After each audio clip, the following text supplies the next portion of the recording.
Hello. आज मैं आपको समास के बारे में बताऊंगा। सबसे पहले मैं आपको द्विगु समास द्विगु समास के बारे में बताऊंगा। ये द्विगु समास होता क्या है? सभी को पता है, द्विगु समास में पहला जो पद है वो संख्यावाचक होगा। पहला पद है वो संख्यावाचक होगा। पहला पद है वो क्या होगा? संख्यावाचक होगा।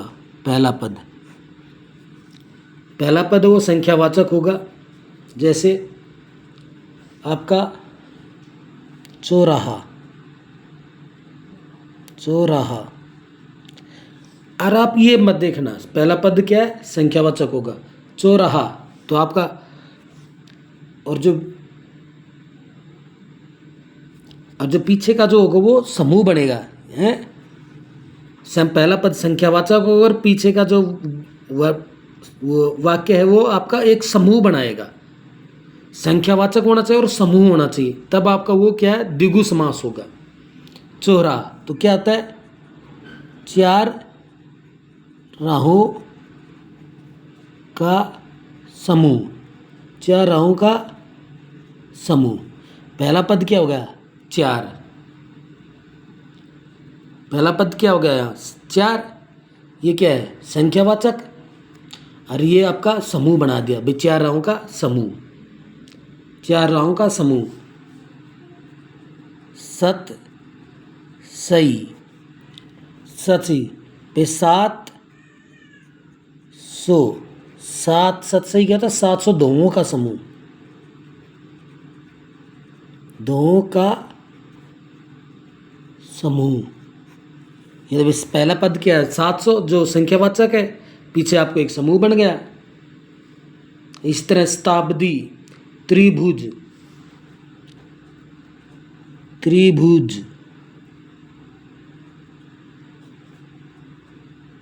त्रिभुवन है। ये आपको पता है, त्रिभुवन यानी त्रिभुवन क्या होगा?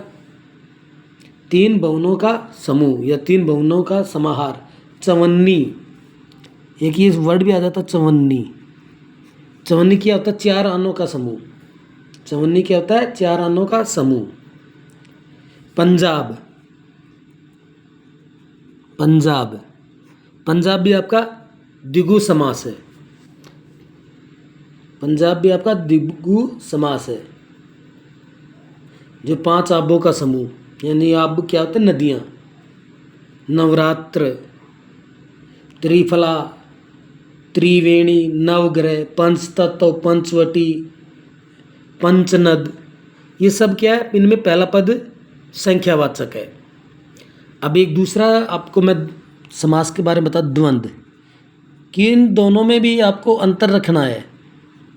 द्वंद्व समास। द्वंद्व समास में आपको क्या है कि जिस समास का दोनों पद सी वे समान रही और बराबर ही प्रधान रही। और एंड को पता कब चला? विग्रह करा जब द्वंद्व समास का दोनों पद प्रधान ऋषि। और इसमें पतो कैसे चालोगो? जब एंड का विग्रह करांगा, जब और विग्रह में करांगा जब अपन एक योजक चिन्ह मिलेगो। विग्रह करांगा तो एक योजक चिन्ह मिलेगो। जैसे और, या, और कई जगह आपको अथवा भी मिल जाएगा। ज़्यादातर यो और का ही प्रयोग करते हैं, कहीं कहीं आपको या और अथवा भी देखने को मिल जाएगा।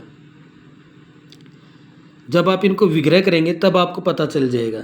जैसे पिता पुत्री। पिता पुत्री योजक चिन्ह है ना, योजक चिन्ह है। ये योजक चिन्ह मिलेगा। और विग्रह करेंगे जब इनको, हमें और या अथवा शब्द का प्रयोग करेंगे, योजक चिन्ह मिलेगा दो शब्दों में। जैसे ऊंच नीच, योजक चिन्ह मिल गया। अमीर गरीब, अमीर गरीब, किन में आपको योजक चिन्ह मिल गया। हैं, जैसे पिता, सॉरी, पिता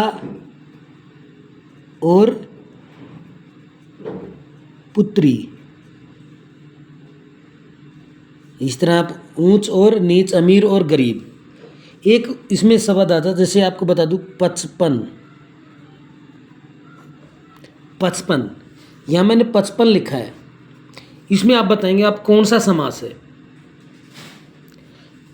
सभी आप इसमें कौन सा समास बताओगे, द्विगु, पर इसमें द्विगु समास नहीं होगा। 55 में द्विगु समास नहीं होगा, क्योंकि मैंने द्विगु समास पढ़ाते वक्त आपको बताया था कि पहला पद संख्यावाचक होगा और दूसरा जो पद है वो एक समूह बनाएगा। पहला पद संख्यावाचक होगा और दूसरा पद एक समूह बनाएगा। यहाँ पहला 55 क्या होता है, 50 और 5। 55 तो यही होगा ना, 50 और 5, 50 और 5, तभी 55 बनेंगे। 50 और 5, 50 और 5, तभी जाकर के 55 बनेंगे। तो इसमें आप द्विगु, क्योंकि हम इनको विग्रह किया तो हमें क्या लगाया हमने और, तो ये हमारा कौन सा समास है, द्वंद्व समास है। इस तरह 62, 60 और 62, 95, 90 और 5, 67, 60 और 7। इनमें आपको पहला पद संख्यावाचक है पर दूसरा पद वो समूह नहीं बना रहा, दूसरा पद भी आपको संख्यावाचक मिल रहा है। और जब इनका विग्रह किया तो हमें इनके बीच में योजक चिन्ह और का प्रयोग किया है। योजक को हटा करके आपको और का प्रयोग या अथवा का प्रयोग कर सकते हो।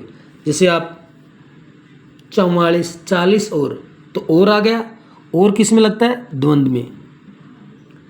तो मेरी वीडियो कैसी लगी, लाइक और सब्सक्राइब जरूर करना। धन्यवाद।